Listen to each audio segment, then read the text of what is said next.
എന്താണ് അക്ഷയ തൃതീയ? എങ്ങനെ ആചരിക്കും? അക്ഷയ തൃതീയ ഇങ്ങനെ ആചരിച്ചോളൂ, ഫലം ഇരട്ടിക്കും, സർവ്വപാപങ്ങളും ഇല്ലാതാകും.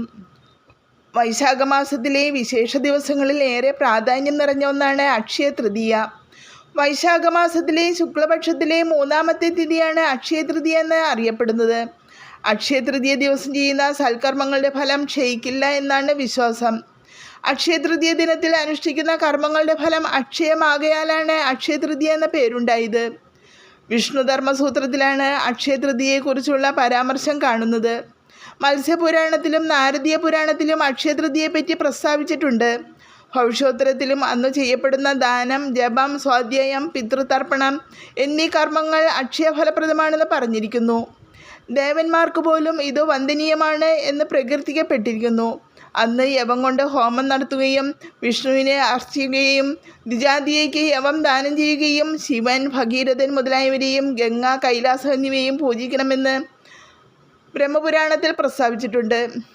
അതുകൊണ്ട് തന്നെ അക്ഷയ തൃതീയ എന്ന പുണ്യദിനത്തിൽ പുണ്യകർമ്മങ്ങൾ നടത്തുക, പിതൃതർപ്പണം ചെയ്യുക, പുണ്യഗ്രന്ഥങ്ങൾ വായിക്കുക, ഭാഗവത ശ്രവണം ചെയ്യുക, പൂജ, ജപം എന്നിവ നടത്തുക, മഹാലക്ഷ്മി അഷ്ടകം ജപിക്കുക, വിശന്നു വലഞ്ഞു വരുന്നവർക്ക് ആഹാരം കൊടുക്കുക, വസ്ത്രദാനം ചെയ്യുക, അതിഥികളെ ഉപചരിക്കുക, സജ്ജനങ്ങളെ ആദരിക്കുക, സ്നേഹവും ആത്മാർത്ഥതയുമുള്ള വാക്കുകൾ കൊണ്ട് മറ്റുള്ളവരെ ആശ്വസിപ്പിക്കുക, കുലദേവതയുടെ നാമം ജപിക്കുക, കുലദേവതയോട് പ്രാർത്ഥിക്കുക തുടങ്ങിയ സൽക്കർമ്മങ്ങൾ അക്ഷയതൃതീയയിൽ അനുഷ്ഠിക്കുക. ലക്ഷ്മി ദേവിയെ പ്രസാദിപ്പിച്ച് സ്വർണ്ണനെല്ലിക്ക വർഷിച്ച ഒരു ഭക്തയുടെ ദാരിദ്ര്യ ദുഃഖം ശ്രീശങ്കരൻ ശമിപ്പിച്ചത്. ശ്രീകൃഷ്ണൻ വനവാസകാലത്ത് പാഞ്ചാലിക്ക് അക്ഷയപാത്രം നൽകിയത്, വേദവ്യാസൻ മഹാഭാരത കഥ എഴുതി തുടങ്ങിയത്, കുചേലൻ കൃഷ്ണനെ കാണാൻ പോയത്, പരശുരാമൻ ജനിച്ചത്, ഭഗീരഥൻ തപസ് ചെയ്ത് ഗംഗാനദിയെ ഭൂമിയിലേക്ക് ഇറക്കിയത് എല്ലാം ഈ പുണ്യദിനത്തിലാണെന്ന് പറയപ്പെടുന്നു.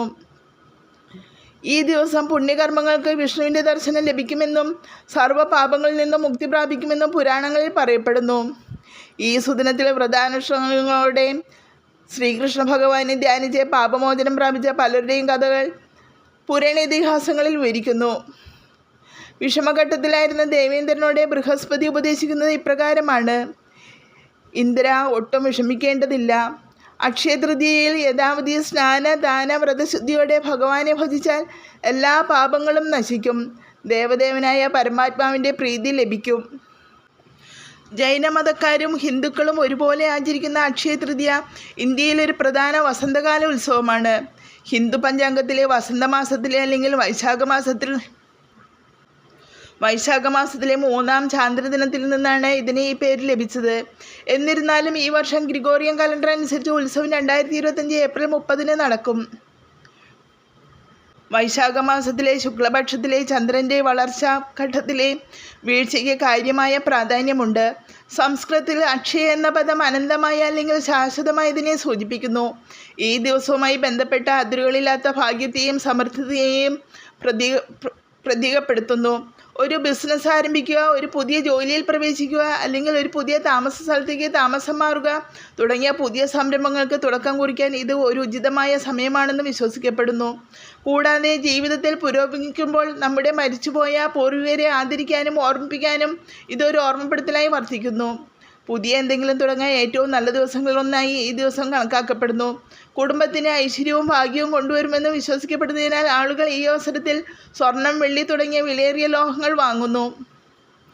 ഈ അവസരത്തിൽ തങ്ങളോടൊപ്പം ഇല്ലാത്തവർക്ക് ആദരാഞ്ജലി അർപ്പിക്കുകയും ചെയ്യുന്നു. സ്നാനം, ദാനം, തപോ, ഹോമ, സ്വാധ്യായ, പിതൃതർപ്പണം യദസ്യ ക്രിയതേ കിഞ്ചിത് സർവം സ്യാദാക്ഷയം അദ്യൗ കൃതയുഗസ്യേയം യുഗാദിസ്തേന കദ്യതേ അസ്യാം തിദ്ദൗ ക്ഷയമുപൈതി ഹുതം നാ ദത്തം തേനാക്ഷയനാ മുനിഭി കഥിതാധൃത്യ എന്നതാണ് അക്ഷയതൃതീയ ദിനം കൊണ്ട് ഉദ്ദേശിക്കുന്നത്. ഈ ദിനത്തിൽ ഈശ്വര കടാക്ഷം ലഭിച്ചാൽ സമ്പത്തിനോ ഐശ്വര്യത്തിനോ ആരോഗ്യത്തിനോ യാതൊരു കോട്ടവും സംഭവിക്കില്ലെന്നാണ് വിശ്വാസം. അക്ഷയതൃതീയ ദിനത്തിൽ സ്വർണം വാങ്ങുന്നതിന് പുറമെ മറ്റു ചില പ്രത്യേക വസ്തുക്കൾ ദാനം നൽകുന്നതും ഏറെ നല്ലതാണ്. അരി, ഗോതമ്പ്, പയർവർഗ്ഗം, പലവ്യഞ്ജനം, മധുരപലഹാരം എന്നിവയെല്ലാം ഈ ദിനം ദാനം ചെയ്യുന്നത് ഏറെ ശ്രേഷ്ഠമാണെന്നാണ് വിശ്വാസം. ഈ ദിവസം പായസമുണ്ടാക്കി മറ്റുള്ളവർക്ക് നൽകുന്നതും നല്ലതാണ്. സ്വർണം വാങ്ങാൻ ഈ ദിനം എല്ലാവർക്കും സാധിച്ചെന്ന് വരില്ല. പകരം വെള്ളി വാങ്ങിച്ചാലും മതിയാകും. ഇതുപോലെ കല്ലുപ്പ് ഈ ദിനം വാങ്ങുന്നത് ഏറെ നല്ലതാണ്. കല്ലുപ്പിൽ ലക്ഷ്മി ദേവിയുടെ അനുഗ്രഹമുണ്ടെന്നാണ് വിശ്വാസം. ഇതുപോലെയാണ് മഞ്ഞൾ. ഇതും അന്നേ ദിവസം വാങ്ങുന്നത് ഏറെ നല്ലതാണ്. ഈ ദിനം മഹാവിഷ്ണുവിന് അവിൽ സമർപ്പിക്കുന്നതും ഏറെ നല്ലതാണ്. മഹാവിഷ്ണുവിനും ലക്ഷ്മി ദേവിക്കുമായി ഈ ദിനം മധുരമുള്ള പഴങ്ങളും പായസവുമെല്ലാം പൂജാമുറിയിൽ സമർപ്പിക്കുന്നതും ഏറെ ശ്രേഷ്ഠമാണെന്നാണ് വിശ്വാസം.